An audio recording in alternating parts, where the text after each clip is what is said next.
Hi all and welcome back to the channel.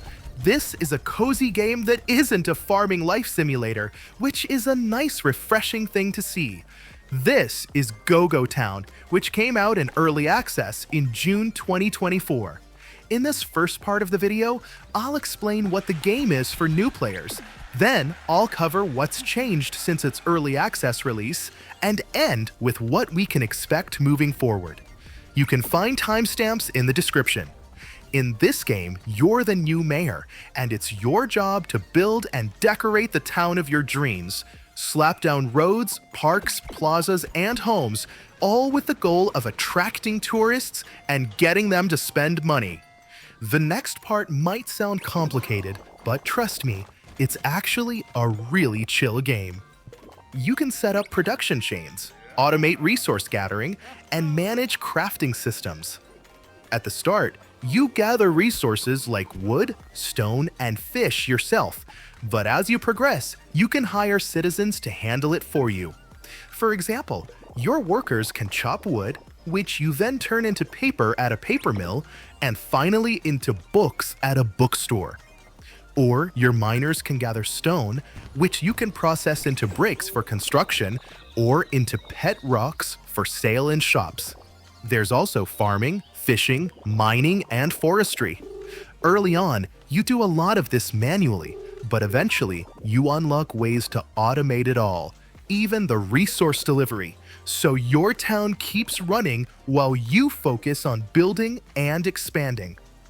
There are no fail conditions, so most of the time, you're just choosing a task, chasing the resources, and watching your town come to life.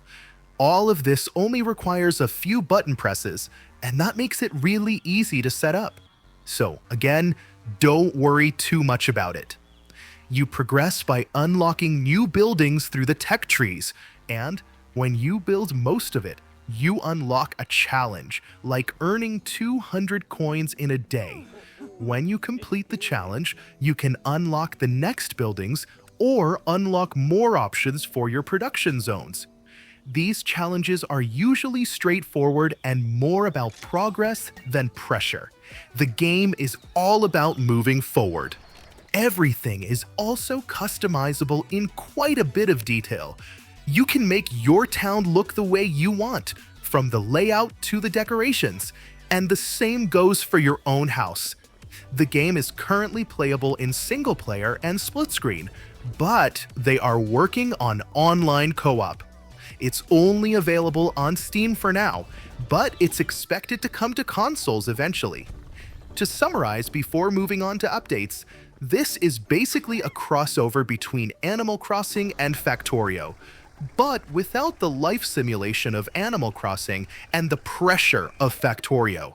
It's all about growing your town and watching it come to life. Now, let's talk about what's changed since launch. The first major update landed in September, adding 5 new areas to expand your map, complete with full zone customization for mining, farming, forestry, and fishing. They also added subway lines with up to 4 lines and 5 stations each, along with a bunch of new props like freeway signs, swings, and beach chairs. They also added a new vehicle and a few quality of life fixes to the build menu, prop placement, and co-op.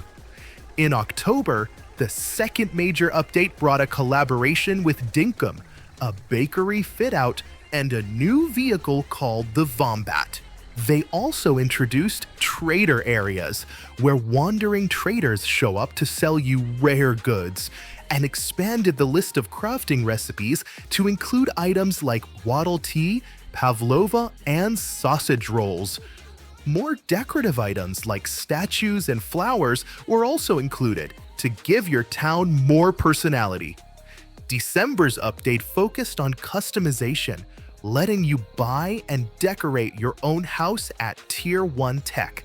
It added over 100 new decor items like pillows, rugs, and plushies, along with 80 new props and 8 more traders.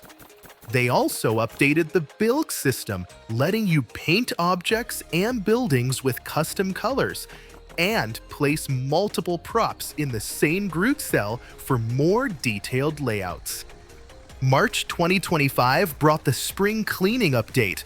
It improved farming and fishing, added a fourth worker slot to every industry, and introduced a few new retail options like taco stalls. They also added a scooter vehicle for faster travel and tweaked things like camera controls and utility building rotation to improve the overall feel of the game. Minor patches have rolled out consistently, fixing bugs, tweaking NPC behavior, and adding small quality of life improvements like better pathfinding, UI cleanups, and more stable multiplayer.